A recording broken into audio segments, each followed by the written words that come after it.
On June 26, 2015, LGBTQ+ individuals and allies celebrated as the Supreme Court in a 5-4 ruling ruled that the fundamental right to marry is guaranteed to same-sex couples by both the Due Process Clause and the Equal Protection Clause of the 14th Amendment to the United States Constitution. Today's episode is for the political and legal history lovers like myself. Sorry, not sorry to those that are not. There is nothing boring about decisions that gave us equal rights, so come on and learn some history from a named plaintiff in this famous ruling. While most people across the country know of Obergefell v. Hodges, the landmark case, what they might not know is that the case was one of several consolidated cases from the Sixth Circuit that challenged the constitutionality of state bans on same-sex marriage. Obergefell v. Hodges included plaintiffs from Michigan, Ohio, Tennessee, and Kentucky. In Kentucky, Bourke v. Beshear, a U.S. District Court announced on February 12th of 2014 its decision that the Equal Protection Clause required Kentucky to recognize valid same-sex marriages from other jurisdictions. The plaintiff, Greg Bourke, married Michael DeLeon in Ontario, Canada in 2004. However, the legal marriage within Canada was not being recognized by Kentucky. Today, we hear directly from Greg Bourke. And while you will hear much of his story in this interview, we encourage you to pick up his book, Gay, Catholic, and American, coming out in September of 2021.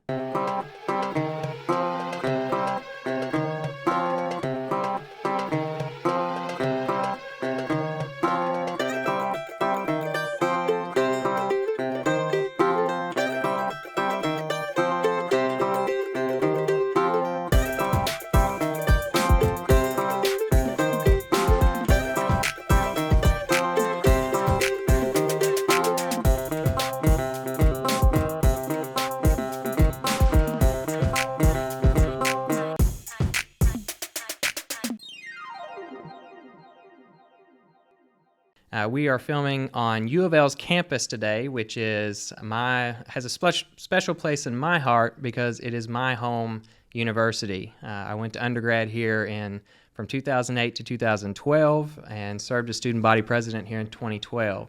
So it holds a very special place in my heart, and it also holds a special place in our guest's heart today. Today we have none other than Greg Bourke, and I'm going to let him introduce himself now. Thank you, Kurtis. It's a great pleasure for me to be here today and to talk with you. I always love coming back to the University of Louisville. I actually grew up just about a mile from campus, so this is my home. I went to U of L as an undergraduate student and am just thrilled to be part of the Louisville alumni group and the Louisville community. It's really quite remarkable what a wonderful, accepting climate this university has developed since I was here in the 1970s. So I grew up in a rural area of Kentucky in Owensboro. And so for me, like coming to Louisville was a big city. But what was that like for you growing up in this area? Well, put it in time perspective, first of all. So I started here in 1975 through 1979. I was an undergraduate. And as much as the world has changed now, even Louisville had not changed much in the 1970s. So, for example, at the University of Louisville, there really wasn't a student group. There weren't any faculty who really were sympathetic or outspoken about LGBTQ people and being welcoming and inclusive. That movement hadn't even started yet at U of L. So it was very different for me. Even though I was coming from the city, there were some places in the city of Louisville where people could go, gay people could go and congregate and hang out and network. Very few. But they were there. There was nothing, though, seriously, at the University of Louisville in those days. So it was a bit challenging for us. Right. And obviously that was prior to the gay marriage ruling. That was prior to a lot of equal rights that we've seen over that time period. When did you know you were gay, and when did you kind of have that coming out process? Right. So I knew I was different growing up as a child, but I finally figured it out by the time I was 13. But there really wasn't a path forward for me as an openly gay person that I could see or figure out at that age. So I fought it. I dated girls through high school and partially, just a little bit starting into college. But I reached a point when I was 19 years old. I was a sophomore here at the University of Louisville, and that's when I said to myself, if I don't face this and deal with it, it's going to kill me. And so I had that revelation. I said, okay, I'm going to do this, and we'll see what happens with it. But it was really at age 19. I was just starting my second year here at U of L. Wow. We have a similar story on that. It was my second year as well when I decided to come out. So what was that perception like whenever you actually did make those steps to come out to members of campus, your friends, those kind of things? Right. I like to explain to people how different it was, the process of coming out in the 1970s. First of all, we didn't have cell phones. We didn't have the internet. There was no social media. You couldn't drop something on social media and have the whole world know in 30 seconds, right? So coming out in the 70s meant strategically engaging specific people at a time when you thought it was acceptable and appropriate to bring up the subject. So I had to seek out opportunities with my friends and family where I could have that conversation and, look them straight in the eye and have those discussions. And that was painful. And it took a long time. It took a very long time to work it out. But it's something that people had to do. I wasn't the only person, doing that in the 70s. Other people were doing it as well. But, there wasn't a roadmap. And there weren't mentors, there weren't peers, there wasn't media that you could go to for information and support. So it was mostly a personal journey. Yeah. I think that's actually something you bring up is important to our rural youth, because like here in Kentucky, even though like it would be nice to be able to drop that social media clip, on YouTube and say, hey, I'm out. I think a lot of our rural kids still go through that personal journey, because they're not comfortable just, posting it on social media like some of the more accepting environments out there in the U.S. So with that, what would you say to those kids out there that are having that personal journey, and could you incorporate kind of what you do here at U of L and UK with the different alumni groups there?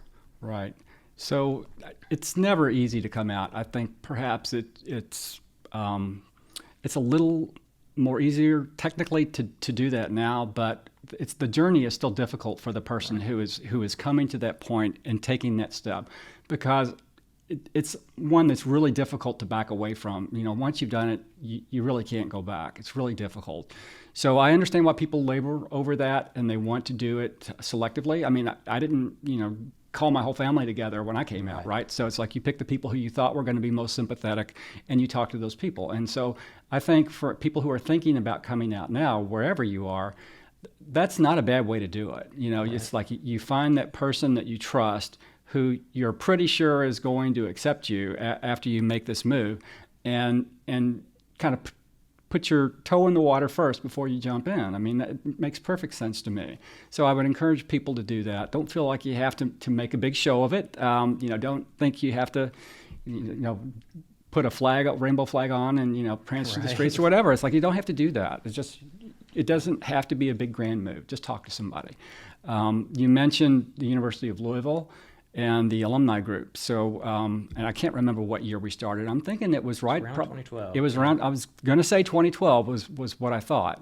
So the university wanted to start an LGBT alumni group, which was remarkable. And we received outreach, I did, and some other alumni received outreach from Brian Buford about the university's intent to establish a group like this. So it was pretty unprecedented. There weren't a lot of gay alumni groups throughout the country with universities, so we were one of the first ones to form officially, that is under the auspices of the Louisville Alumni Group. Really one of the first ones, I would say, in the South at all. I believe so, yes. So we're proud of that. So we launched. We have a group that's been active over the last few years. We've had several different kind of marquee events, I think, but then, just a lot of routine things that other alumni associations do. We'll have game watches, we'll have socials at bars. We have events on campus where we have speakers that are related to LGBTQ interests. So it's really been a great way for me to sort of reconnect with the university. So I'll just tell you, for a lot of people like myself, I graduated in 1979, and then I really didn't have much to do with the University of Louisville because I didn't think I was welcome here as an openly gay person. I didn't think the Alumni Association would be interested in having me back and having me around. Right. But when the university signaled its intention to form this group and support it, financially and every other way, then that was a game changer. So when I started coming back and getting involved with the Louisville alumni, that really intensified my networking here at U of L. And so now I'm here all the time. I'm engaged with a lot of the folks and other alumni as well. And it's really wonderful because I've been given this avenue now so that I can reconnect with this university that I love. And as you mentioned, it's not the only one. So I've got degrees from a couple of other schools, and I'm active in LGBT alumni groups also at the University of Kentucky and at the University of Notre Dame. So I've found it to be really rewarding for me to be able to go back and kind of rekindle and reestablish those relationships with these universities that have been so important to my growth and development. Can you talk a little bit about your excitement on Notre Dame finally recognizing that organization and kind of that process that you went through? Right. Yeah, I'm happy to talk about that because it's honestly has been something that's been in the works for 30 years. There have been alumni groups, some loosely formed. In more recent years, we've had a pretty well-organized, well-funded group called GALA, Gay and Lesbian Alumni of Notre Dame and St. Mary's College, that we have been lobbying the University of Notre Dame Alumni Association to accept us as an affinity group. And just so you know, Notre Dame, like most other colleges in the country right now, has numerous affinity groups. They have an African American group, they have Asian, they have, you name it. They've got a women's group, they've got an international group, but they refused for many, many years to allow us to be recognized as an official group. So just yesterday, in the midst of this Pride season this year in 2021, they decided that this was the time to finally open the door and let us in. So I'm really thrilled about it. I've been involved in that work for years. Many other folks at Notre Dame have also, on both sides. So people within the university have been working to get this done, and people outside of the university in the alumni community have been working vigorously to get it done. But as you can imagine, with a religious institution like that, there were folks that didn't want to see this happen and prevented it from happening for quite a few years. Yeah. And, I think I can speak on behalf of the entire LGBTQ community when I say that we thank you for all the work that you're doing for students, especially for me. I came to U of L between 2008 to 2012. In 2012, I was, as far as I know, the first openly gay student body president that U of L had. I was also the first that brought diversity person into the student government staff. So having those kind of things, and then having you all start the U of L Alumni Association, I think that's really what transforms campuses. You have to have those different groups start to recognize that these people exist and they deserve the representation. And so, speaking of that representation, I want to turn directly into this 6-year anniversary today. Mm-hmm. So, would you like to tell people what this is the 6-year anniversary of? Well, nothing major, really. It's not a big deal. No big deal. But this is the 6-year anniversary today of the decision that was rendered in Obergefell versus Hodges. That is the U.S. Supreme Court case that resulted in nationwide marriage equality. So, my husband and I were the named plaintiffs in the Kentucky case, Bourke versus Beshear. Our case advanced through the district court system and the appellate court. And as we moved to the U.S. Supreme Court, the Kentucky case was merged with cases from Ohio, Michigan, and Tennessee. And the name on the case was Obergefell because that was the name of the Ohio case, and they filed first. So, we were part of that process for a couple of years leading up to the Supreme Court case as we went through the lower courts. And it was very, very rewarding for us on that day, yes. and in 2015. And it's rewarding every day since, Right. especially on anniversaries. But, it really changed a lot of people's lives, and it changed our lives also. My husband Michael and I, it changed a lot of things. Leading up to that decision, there was so much discussion about the benefits of being married, the legal benefits, and all the privileges that you get, and over 1,000 supposedly. Right. And you don't really realize that until you start reaping those benefits. Things that we used to have to work for, or things that we didn't get at all in the past, suddenly became available to us as a recognized married couple. So it changed our life then, but we benefit from that every single day in numerous ways. So for me, I was probably the part of the last generation that remembers, what it was like to want to get married and not be able to. I was in my early 20s whenever, a lot of this was still in the court system. And, for me, that day was just tremendous because I was working in Jacksonville, Florida.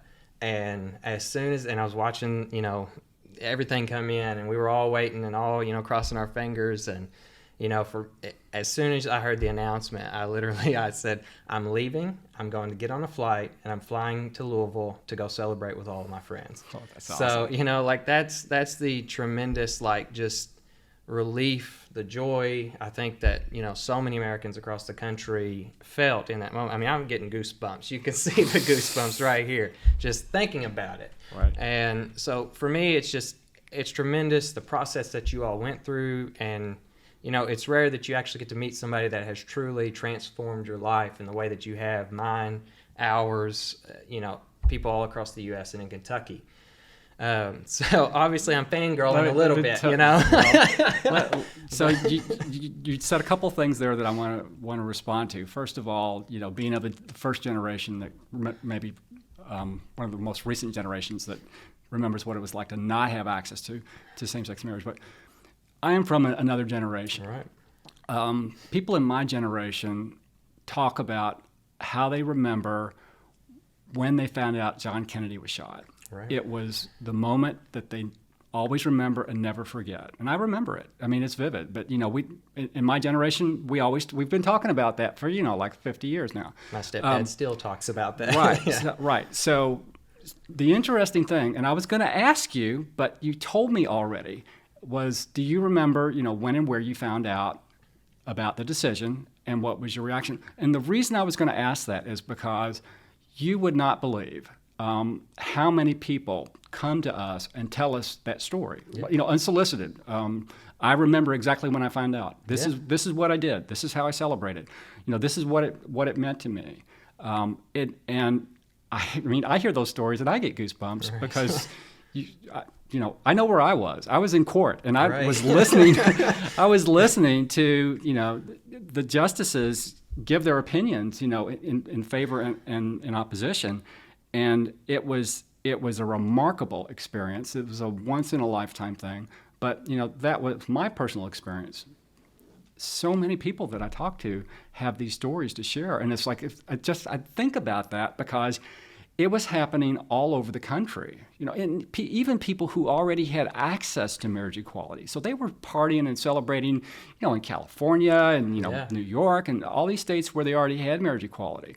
But it was such just a moment in time in history that it touched so many people. I still marvel that I was part of that. I mean, I don't even think about it that way. Yeah. But clearly, I was there and I saw it and heard it, and I know it impacted a lot of people's lives. And thank God we get to celebrate that every year. I hope it is something that we never forget. Yeah, and I mean that's knowing exactly where you are is normally those bad experiences that we face. The John Kennedy assassination, for me, it was like September 11th. Right. Everybody knows where they were. But to have that happy experience for all of LGBTQ plus people that we will always remember and can always know exactly where we were, I think everybody's got that kind of story, Right. Obviously, this was not the first step. And you experienced whenever Kentucky voted on the referendum, prior to all of this. As somebody who, I believe, were you married at that point, or had you just Because I think it was around 2004 when you were married. That's correct, right. And that's when the Kentucky passed its state constitutional amendment barring same-sex marriage. So the two are kind of related. The campaign that led up to that vote was taking place throughout the Commonwealth. And at that time, there was a vast majority of Kentuckians who were opposed to same-sex marriage. Right. It was a preemptive strike just to make sure that we never have things happen in Kentucky that people saw happening in other states. They hadn't happened yet because in 2004, even New York had not yet, early in the year, had not yet started with its marriage equality and offering same-sex marriages. But people in Kentucky were scared. And it wasn't Kentucky alone. It was pretty much all the southern states and the other conservative Midwestern states that passed these constitutional amendments. Right. 75% of Kentuckians voted in favor of that amendment. Mm-hmm. And you're probably too young to remember it, but it was a pretty difficult time to be openly gay in those days in Kentucky, anywhere. Even in Louisville, it was difficult. So Michael and I, my husband and I, found ourselves in a situation where we felt like we needed to do something to kind of respond to and put that some of that negative energy and the hate that we were experiencing. We wanted to address that in some way. So we decided to go to Ontario, Canada, which was the only place in North America where we could get married. And on March 29th, I got to get the date right, of 2004, we were legally married in Canada. So when we got married in Canada legally, we had obviously no idea that we would ever be sitting in the United States Supreme Court Right. trying to get them to say, this is a legal marriage in Kentucky. But that's what it led to. I mean, we didn't have a grand plan, right? So we just had a small plan that turned into a bigger plan, and it worked out remarkably well. But certainly when we decided to get married, obviously it was because we loved each other, and Right. We'd been together for 20 some years at that point, and we had 2 children, and we thought it was the appropriate thing to do. But we just had no clue that it would ever lead to where we ended up in the Supreme Court. Yeah. And you kind of mentioned that I may not remember it. The only things that I remember about that referendum is my family was strongly opposed. I think that was the first time I really heard the phrase gay. When you're growing up in a rural family, you're growing up in that Christian upbringing, that word is not mentioned. Mm-hmm. And so I remember they were very opposed to it, and they would go around asking people, are you voting for this? And whenever somebody's like, yeah, I don't care if they get married or not, they would be like, I just can't believe that you're going to vote that way. So I experienced that. And so obviously that's why I didn't come out till college, because I didn't feel safe in that environment. So I remember a little bit about what that felt like. Mm-hmm. I worked a little bit for the ACLU whenever they, in I believe it was about 2010, they put out another kind of survey across Kentucky, and that number dropped from 75 to I believe around 60, mm-hmm. Which was a huge drop. So it just kind of shows that progression over time leading up to this case. Right. So tell us a little bit about how you and Michael met. Tell us that kind of story. Well, it's really not very glamorous. We did meet at a gay bar in Lexington. So there was a bar there, which was called The Bar. And it's a very old facility. It's got a lot of history. It's, from what we've been told, it's the 3rd oldest continuously operating gay bar, I think, east of the Mississippi. So, it's got a lot of history. It's been around for a long time. But it's not like a nice place or anything. Well, at least it wasn't then. They've spiffed it up a little bit lately. But there was really one place to go in Lexington. We met in 1982. We were both students at the University of Kentucky. My husband was an agriculture major, so he was from Hardin County. I was a graduate student in the business school. I was studying for my MBA, and we met at the bar, and it turned out that we lived 3 doors apart, off campus, about a block off campus, and it was very convenient. Right. If not, destined. We of course like to think of it that way, that we were destined to meet, and it was a great coincidence that we lived so close together, and spent, so much time together. It really didn't take long for us to kind of figure out that we were with the people we wanted to spend the rest of our life with. That is awesome. You think it's not glamorous, but all of us do, because all of our stories are always like, we met on social media. Like we met on, you don't want to say certain apps, So I think that stuff didn't exist in our day. It's Exactly. like you had to do it all the old-fashioned way. It's like it wasn't easy doing anything. Right. Right. So. Yeah. And that is a huge difference in just the way you had to meet people. Mm-hmm. And, I think that's, I think still a lot of people meet in bars. That's still one of the most, safe spaces for LGBTQ plus people to be in. I agree. And, it's entertainment, it's social. There are so many benefits to gay bars. And I understand, it's a great place to meet people. And you can feel relatively safe. Although it wasn't always that way, when I was growing up. There were, targets made of people and vehicles at the gay bars. It was dangerous to go into a gay bar, and I spent so much of my life looking over my shoulder, walking in and coming out and getting in the car and hoping my tires hadn't been slashed or to have something thrown at me. So there was a lot of that took place in the 70s and the 80s too. And the unfortunate thing then, people just got away with it. A lot of times that wasn't even. Cops wouldn't look into it or anything.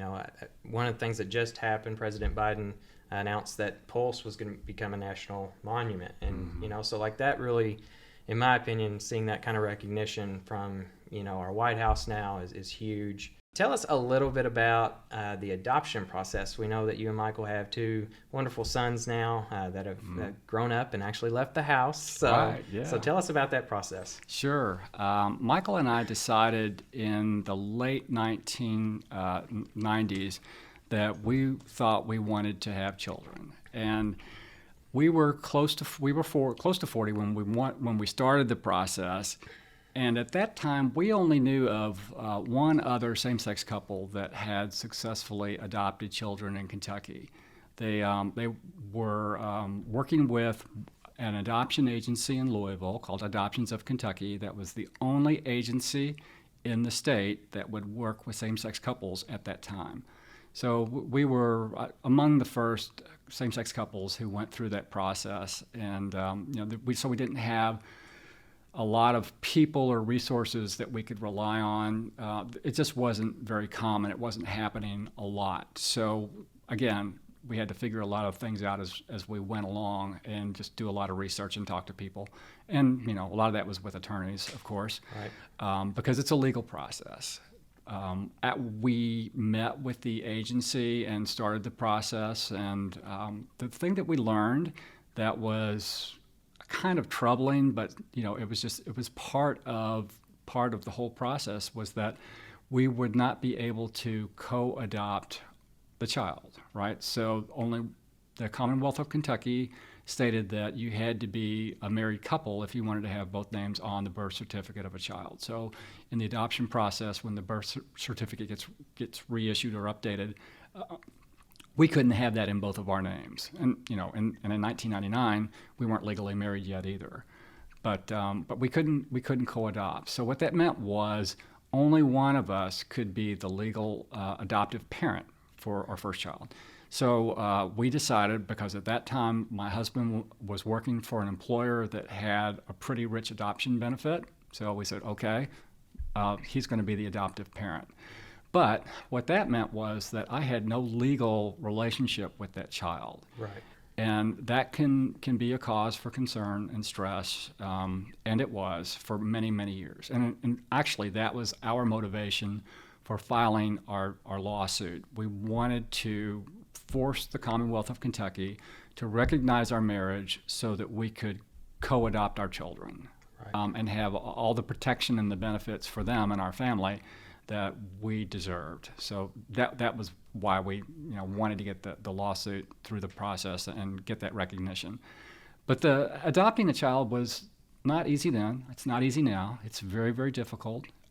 We worked with the one adoption agency that would work with us. It was awkward. It was very strange in a lot of respects because of some of the things that we had to do. Michael and I were both openly gay, and so when we had social workers come in and we were honest with them, not knowing if that was going to be the thing that prevented us from being able to adopt after all. So, we did our best to present ourselves openly and honestly, which I thought was the best thing to do. And, somehow everything worked out and we got it done. But yeah, not easy at all. So obviously your sons were in their teens probably whenever you were going through the gay marriage ruling. What do you think that they felt, their experience whenever they were going through that? Well, first, I will point out that they were also plaintiffs in the case. So they were named, and that was only after we had a couple of family meetings and we told them what we were thinking about doing, and they agreed. Right. And then there was a separate session that we had with them where we discussed the fact that the attorneys wanted to add the two children, as plaintiffs in the case because they thought it would be a stronger case because clearly it was about the kids. And, they were the ones who had as much to benefit from marriage equality as we did. They probably had more to benefit from it than we did. So they were added to the case. It was, for our children, I think, it was kind of fun for them. I think they enjoyed the ride. But I will also say that they were both students in Catholic high schools at the time. Wow. And, the Archdiocese of Louisville and the Catholic schools that it operates here in the city were not at all favorable towards marriage equality. They didn't support it. In fact, they fought very vigorously to oppose marriage equality. So a lot of the messaging that was coming into the high schools from the teachers in the administration and the Archdiocese was negative and critical. And so they had to become advocates for marriage equality. Right. Now, as you might imagine, we're talking about young people in high school, and this was in 2013, 14, and 15. So not that long ago. So there were a lot of really progressive students in those schools that believed in marriage equality. And that was what I think helped them kind of get through that period. I know it was difficult for them at times, and they had to become sort of advocates for the cause, and they kind of stepped up and did what they needed to do. But I know it was difficult for them. I can imagine, especially going through that during those teenage years, how difficult that could be. So we definitely appreciate them just as much as we appreciate you and Michael for doing what you all have done for all of us. Right. And the other thing you have to appreciate now is that there were a vast number of people who were involved in that case. Obergefell versus Hodges, everybody's mind goes automatically to Jim Obergefell. Right? There were 37 plaintiffs in that case. 37. So there were 30 adults and 7 youth who were in that case, who were part of that case. And in Kentucky, we had 6 families who were part of Bourke versus Beshear. So it was, it was definitely a group effort. And, when we are giving credit to folks for this for happening, and it wasn't just the Obergefell plaintiffs. There were all the other, dozens and dozens of plaintiffs who worked this successfully through the court system in other states. We're just the ones that ran into the roadblock at the Sixth Circuit Court of Appeals that allowed us to move on to the Supreme Court for a final decision. Definitely. And I think that's when I was in law school, and I wonder what they're going to do now in terms of the practice examples that they put you through on these mock trials, because it was always, every year, gay adoption. Oh. Every year was always like you had to argue for or against gay adoption. And so that was my experience going through law school. I'm wondering what their topic is now. It probably has something to do with trans rights, I'm guessing, because that's where the challenges are these days, and probably will continue to be for a while. So I hope that's what they're talking about in law school, because that's what we need to have attorneys out there ready to defend and work on. Definitely. So one of the things we do in this show is we have this section called A Heap of Trouble segment, in which we allow you to tell a story in which either there was a part of LGBTQ culture that you weren't expecting, or that you may have gotten into a little bit of trouble from putting your foot in your mouth, or those kind of things that we talk about on the show. We do that so we can help, kids in rural areas or young adults that are, facing that have never really heard a lot about gay culture. Can you think of any moment like that? Well, it's something that I struggle with, because if you've, and I think you do know, Kurtis, a lot about my life and kind of the way things have progressed, but my husband and I and my family, we've not lived a life really that's in gay culture. We are about as mainstream as you can possibly be, right? So, we go to our Catholic church. We've been members there for 33 years. Our kids went to Catholic school. We have corporate jobs that we've worked at. So, I can't think of an experience where, I kind of got, into gay culture and I said, oh, what have I gotten myself into now? Right. I've got a lot of examples from my life where I've gotten myself in trouble and I thought, what have I done now? But I'll tell you about one that, I don't know, maybe somebody can relate to this. But one thing we didn't talk about was the fact that in 2012, I was forced to resign my position as a Boy Scout leader with our troop at the at Our Lady of Lourdes Church. So we have a Boy Scout troop there, and I had been a leader for probably about 10 years with the Cub Scouts and the Boy Scouts.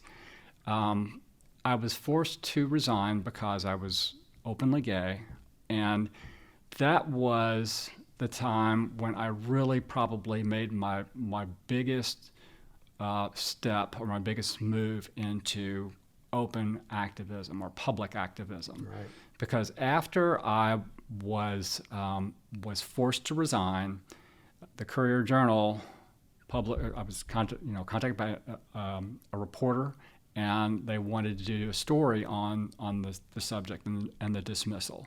So I remember agreeing to do that because I was really upset and disappointed with the Boy Scouts of America, because I really thought we had reached a point in 2012 where they were evolving as an organization and were ready to start allowing openly gay people and lesbians to be adult leaders. I thought we were there. We weren't there.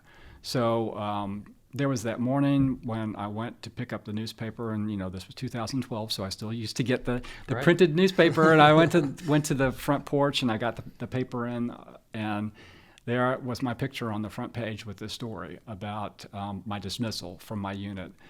And that was when I had my, oh gosh, what have I done now? Yeah. feeling. And I thought, oh, well, there's no going back now. And so I really didn't choose that. It sort of happened to me. But what I did choose was how I was going to respond to that, and not back away from it, and take that opportunity to develop a voice as someone who could be an advocate and even an activist for change. Yeah, and I'll be honest, that was actually the first time I'd heard your name, was whenever all that was going on, because that was whenever I was here on campus, and that was a big ordeal here on campus, just hearing what I was going through that with the Boy Scouts. How has that progressed today versus in 2012? There have been big changes with the Boy Scouts of America. In 2014, we were successful at getting the Boy Scouts to change their membership policy for youth. So they have different policies, one for youth, one for adults and volunteers and employees. So the youth's policy was changed in 2014, and they allowed openly gay youth to be members. That was a big deal. That was huge, the first crack with the Boy Scouts of America. Then in 2000, and then we continued to work. We continued to put pressure on the Boy Scouts to change their policy for adults, because I still could not return, after leaving in 2012, I couldn't return to leadership because there was still a rule in 2015 that prevented me from doing that. Finally, in 2015, the Boy Scouts of America changed their adult membership policy. Now, it was good, but not good enough. What they did with the adult policy was they said that we're going to allow the sponsoring organization to decide if they have their own policy. So if they want to have their policy to discriminate, they're free to do that. Well, of course, the churches did that. So if you don't know, 75% of the units for the Boy Scouts of America are sponsored by churches in America. So almost all the units have a church behind them. And most of those churches, the two biggest churches that sponsor Boy Scout units are, the Church of Latter-day Saints and the Catholic Church. So those two churches were very much opposed to letting openly gay or lesbian leaders work in their units. So I still have not been given approval to return to my units because the Archdiocese of Louisville has a policy that says they will not allow openly gay or lesbian people to be leaders, which is unfortunate. Right. So that's still a battle that we're going through, and still something that people, out there can be vocal about is, getting the people that need to be mentors like you and back into those kind of programs. So. Right. Yeah. There's work left to do there, and even with youth. I mean, it's a culture in the Boy Scouts of America that needs change and development. Only recently they've allowed for girls to be admitted to the Boy Scout program. It's now not Boy Scouts of America anymore. It's Scouts USA. So the organization has evolved, but there's still work to do to change the culture. Yeah, and how traumatic is that, as a young LGBTQ plus person going through, Boy Scouts, the modern day Boy Scouts, that know that they couldn't serve as an adult, at this program that they've been a part of their whole life. So definitely, that's a big policy issue that should be changed. So we've kind of, I think we've talked about a whole lot of stuff. At this point, I want to go ahead and talk about, or do our pot of gold question, which is where I get to ask you one final question, and you can ask me anything you want for one final question to me. So my question is actually, I'm going to include some of your, what we do is a do's and don'ts segment. So for me, my final question is going to be, obviously you and Michael have been together for 39 years. That is a long time. Unprecedented in my opinion in LGBTQ plus world. There's just that's a long time to be together. Y'all been really pioneers together in terms of getting all of us rights. So my question is what are the do's and don'ts that you would give to LGBTQ plus people out there, the do's and don'ts of finding somebody that's right for you to live that long of a marriage with? I think do's. So if it's at all possible, do find someone that you're compatible with. If at all possible, find someone who shares your faith. So I will tell you, for Michael and me, we are lifelong practicing Roman Catholics. Some of our first dates after meeting in the bar involved going to church together. We've been going to church together regularly, I would say religiously, for the last almost 40 years. And, if you want to have longevity in your relationship, I would really encourage you to try to find someone who, it doesn't even necessarily have to be exactly the same faith. That's a perk, it's a bonus, right. But I think it helps so much because that way you can experience things together, which is kind of another do, is find things that you can do together and things that you can share. Michael and I have, a lot of things that we do separately. He likes to do pottery, and I write and do other things. I was a scout leader. He didn't do that. So a lot of things that we do separately.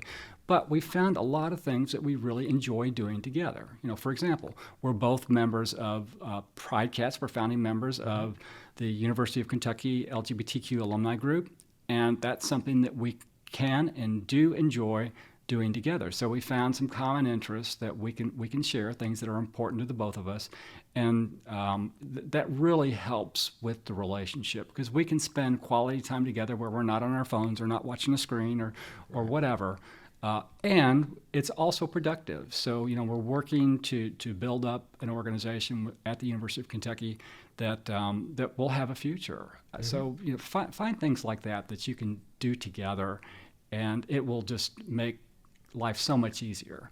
One more thing is find ways to make each other laugh, and we still do it all the time. We do it differently now than we did when we were in our 20s. We're just now it's text and whatever other ways we find to communicate, but we still make each other laugh. That's great. And that is so important. I mean, you've got to be able to laugh with each other, laugh at yourself, laugh at each other. It's like it's all there, but find ways to enjoy life together. That's really what's important. In terms of don'ts, don't try to be something that you're not, because, really don't waste your time trying to impress this other person in your life. If they love you, you don't have to do that. In my opinion, it's kind of, wasteful. Find other ways to spend your time than just trying to impress someone with how much money you make, or what kind of clothes you wear, or what car you're driving. It's like, if you love somebody, that's not important. Don't waste your time with that. And also just don't waste your time. Find important things to do and ways to engage together. Life is short. Michael and I have been blessed with almost 40 years together. Don't take any day for granted. Enjoy every day and look at today and say, okay, this is a day that God has given me. I've been blessed. What can I possibly do with this one day that I'm going to feel good about when I lay my head down at night? And so that's what I try to do. It's like, don't waste a day. It's rare that I waste a day, and that's advice I would give to anybody. That's some great advice, and I'm sure a lot of us have been looking for that type of advice out there. It's amazing that y'all lasted 39 years. That's just huge. It's a long time to be with somebody, so you can tell there's a lot of love there, and with your whole family. So thank you for that. All right. Is there any question you have for me? Well, it's I guess a little bit different. As you know, I've recently written a book that's going to be published. It's called Gay, Catholic, and American: My Legal Battle for Marriage Equality and Inclusion. So I've expressed to you already that my faith is extremely important to me. So I guess, my question to you is, and this is supposed to be uncomfortable, right? It's like, where are you now, with your faith, and what kind of a journey have you been on? What kind of advice do you have about people who are maybe struggling with some of those issues? Definitely. I think faith in general is a long journey for anybody who's, was born and raised in that environment. Obviously, my family wasn't accepting. I've still got a brother out there who's a Baptist minister that wasn't accepting at all and isn't accepting. When I was growing up, I was raised in the church. I'm the only male in my family that wasn't a Baptist minister. So it was a long journey for me. And I, probably in college years, I was still spiritual, but I lost a lot of faith. You lose that. If God was so great, why would he be allowing this to happen? So you lose a lot of that faith. What really helped me was actually returning to a rural area. And once I returned, I got involved with, a little group that was spiritual. And, one of the people really that brightened my life was, they said, for so long, you were raised up in a church that, put God in a box. They say that God's all powerful, but they've been putting him in a box for all these years, saying that he can't make somebody LGBTQ. He can't, this isn't the natural thing that he's able to do. And so I think that really helped me return a lot to my faith and a lot to, relying on God for a lot of things. There was a moment in which it was like, I was down on my luck. It was literally the lowest I'd ever been.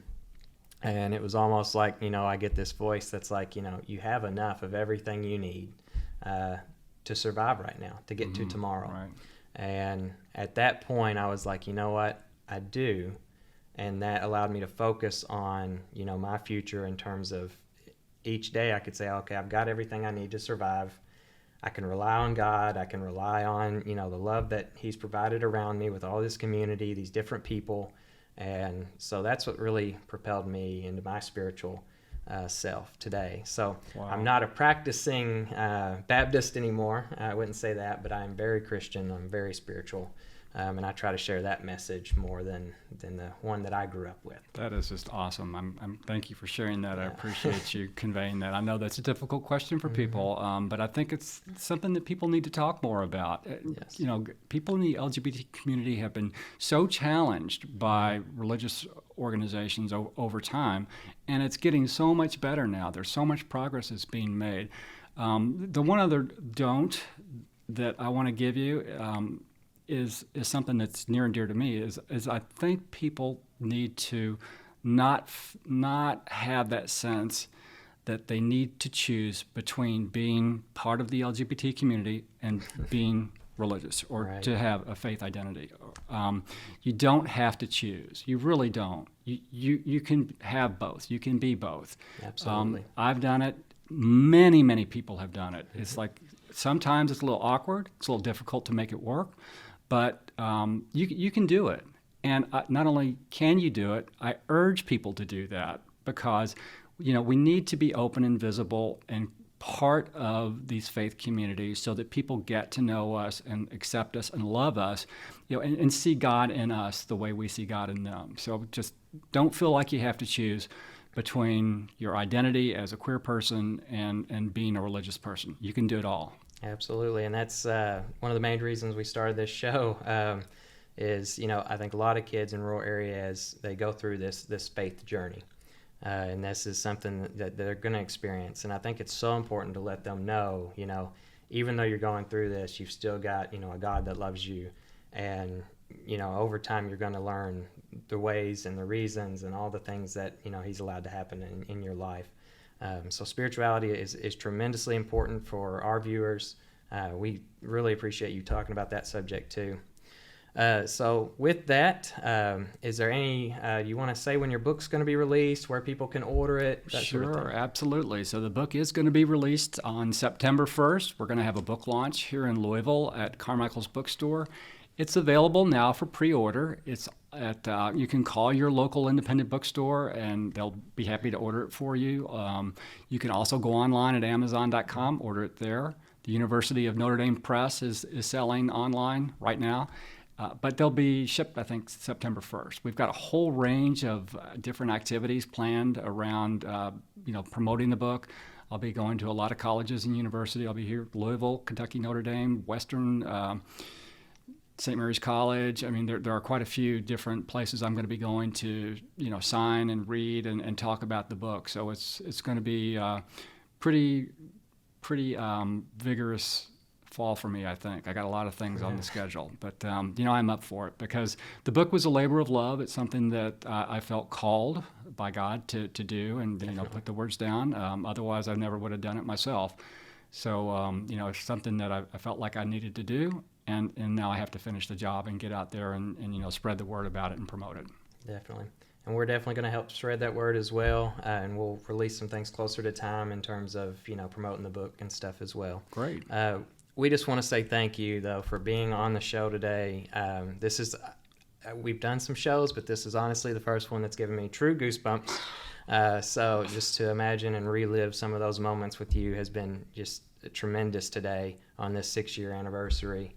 And, you know, I want to say thank you on behalf of all LGBTQ plus people across America, especially in Kentucky, where we've all looked up to you, and you've been a major role model and mentor for all of us. So thank you to you, Michael, and your 2 sons. We appreciate all of you.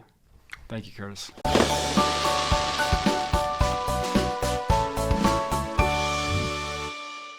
Today, for the Sunset Clarity segment, I'd like to discuss keeping a positive mental health through stressful times when our viewpoints or equal rights are being challenged.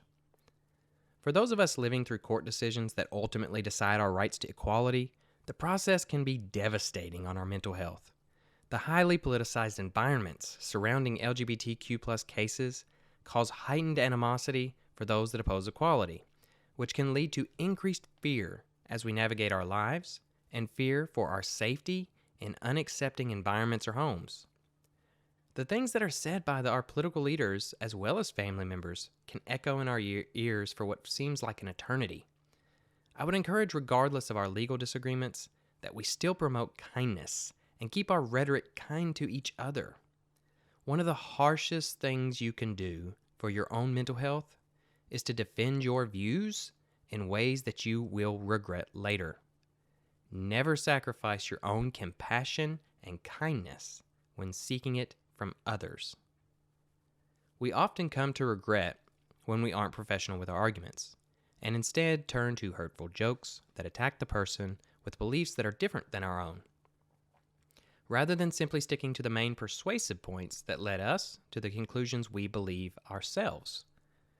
So while jokes and memes may be funny in the moment, I hope you realize that sharing that can actually be damaging to your own mental health, as well as your persuasive ability. Remember that people's views can change over time as they develop a better understanding with new information. Without changed views over time, the United States would never have progressed on equal rights and other concepts of liberty and justice. We should continue that progress and persuasion and steer clear of blatantly divisive statements that only push our opponents away from listening to us. We can wrap up this segment with a simple mantra that holds true even in political debate. When you are kind to others, you are actually being kind to yourself. Well, folks, that's all the time we have for today. Don't forget to come on back now. I know we all love a little vibration, so if you are not already, go ahead and subscribe to this podcast. And we will surprise you on occasion with a new release vibration in your pocket. But in the meantime, if you find yourself alone or crossing new horizons along the rainbow trail, and you need a friend or even a laugh to get you through those dark and stormy nights, holler on out to us at www.weatheringrainbows.com, where you can find shelter in the blogs, videos, and other episodes that will hopefully keep you out of a whole heap of trouble. So until next time, y'all, giddy up, be true to yourself, and make the best of life. And wherever the wild tracks may lead you, may the rainbow always touch your shoulder.